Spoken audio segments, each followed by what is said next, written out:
Welcome back po mga kaibigan sa atin dito sa Pilipinas at sa buong mundo. Kumusta po kayo mga kabarya at mga kaibigan? Sana'y nasa mabuting kalagayan. So ayan mga kaibigan, yung topic natin for today ay itong 5 piso ng Pilipinas 1997. Yung isa kasing nakikita nyo, ito po ay may mint mark.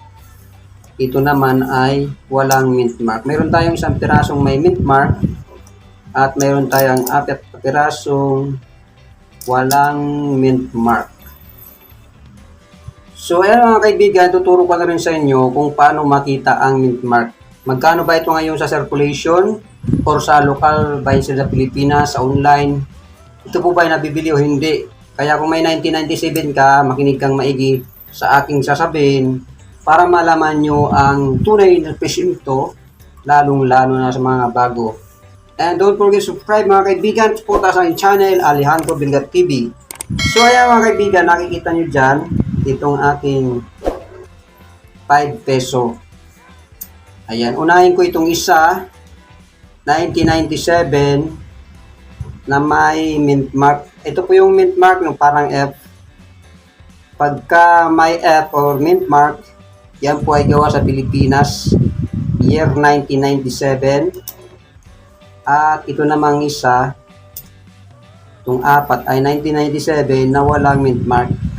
Walang F dito. Yan po yung dalawang klase ng 1997 na pinag-uusapan sa Coin Collector Group sa FB. At maraming nagsasabi na ito daw po ay mahal. So ayan mga kaibigan, yung ganitong klase ng barya mga kaibigan, ito po ay gawa sa nickel brass, Republika ng Pilipinas, 1997. Mababasa mo dyan yung naka-portrait. Yan po ay larawan ni Emilio Aguinaldo. 5 peso yung kanyang denomination. Si Emilio Aguinaldo po yan ang pinakaunang presidente ng Republika ng Pilipinas. So ito po ay hindi gold, hindi rin silver. Kapag may nakita kayong bagong-bago pa parang ginto, ay ito po ay nickel brass. So ayan po mga kaibigan, yung gilid niya ay smooth. At sa likod naman makikita mo diyan yung Bangko Sentral ng Pilipinas at scallop shape. Yung palon-alon yung border niya. Ayan. At yung 1993 kung kailan pinasinayanan ng Bangko Sentral ng Pilipinas ang pagsimula ng BSP seal mga kaibigan. Nilagay siya sa barya ng mga BSP series. So ayan yun mga kaibigan yung ating pera. So unahin natin sa YouTube mga kaibigan. So worst case scenario, yung ating 5 peso 1997 ay maraming nag-vlog at maraming nagpapaliwanag. Pero ang pinakamataas na naglagay ng presyo sa kanilang thumbnail ay 10,000 daw to 15,000 ang isa. So, tingnan nyo na lang kung gano'n ang presyo mga kabigan, ayan po ay fake news. Ayan. Mula 30 pesos o 10 pesos pataas na presyo nito ay fake news po. Kasi po itong 1997 may mint mark o wala. Ayan, dalawang yan. May mint mark po wala, yan po ay common coin. Ayon kay numista.com mga kaibigan, yung 1997 na may mint mark, itong katulad itong may F, yan po may 8% ng frequency at ito namang wala mga kaibigan, meron po siyang mataas na frequency mga kaibigan. So mas marami yung walang mint mark. Pag walang mint mark, gawa po sa Canada. Pag may mint mark, gawa po sa Pilipinas. At yung isa nito mga kaibigan kay numista.com, umabot lang ng 8.8 pesos ang isa.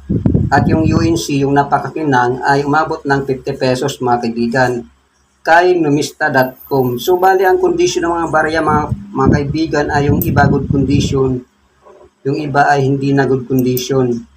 So ang hinahanap lang sa ganitong klase ng 1997 mga kaibigan, yung brilliant uncirculated, saka yung uncirculated na barya, yung mga bagong-bago pa makikinang pa, yun yung hinahanap ng coin collector para mabuo nila yung series ng pera na to, 5 peso, BSP series na mula 1995 hanggang 2017. Pero ito mga kaibigan, kung lang to kay YouTube ang pinakamahal, sinabi ko nga 15,000 pinakamataas nito.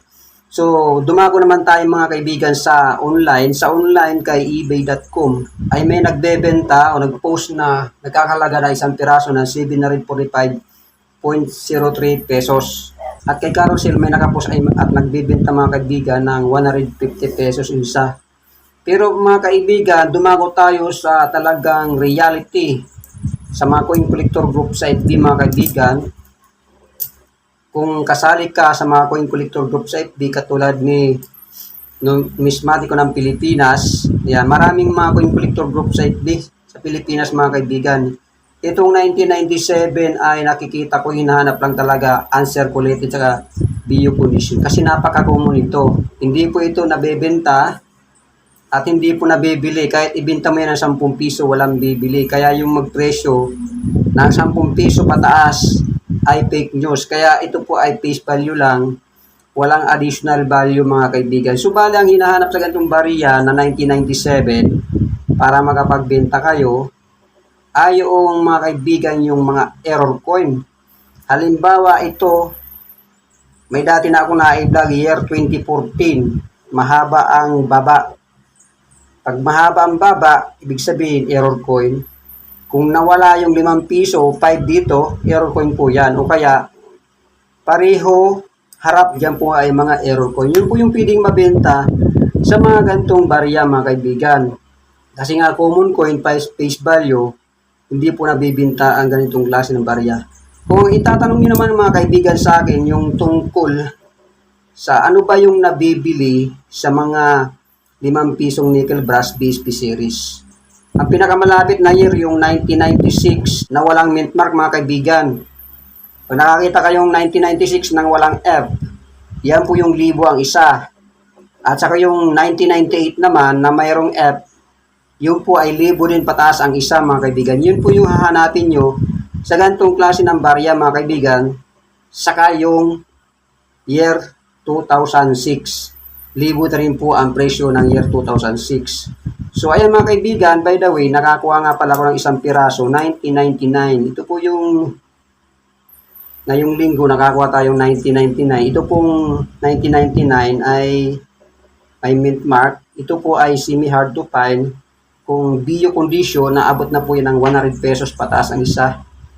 Ayan mga kaibigan, yung ating nahunt ngayon. So balik tayo sa 1997 mga kaibigan. So in summary mga kaibigan, itong 1997 ay face value, walang additional value. Kaya kung magbibenta kayo niyan, yung may mint mark, wala, ay baka pagtawanan lang kayo sa mga grupo kasi ito po ay common coin. Kung mayroon man kayong nakita ang mga mamahal na presyo sa YouTube, yan po ay fake news. Maraming pong salamat sa panonood at pagdiwala. God bless you all. Bye-bye!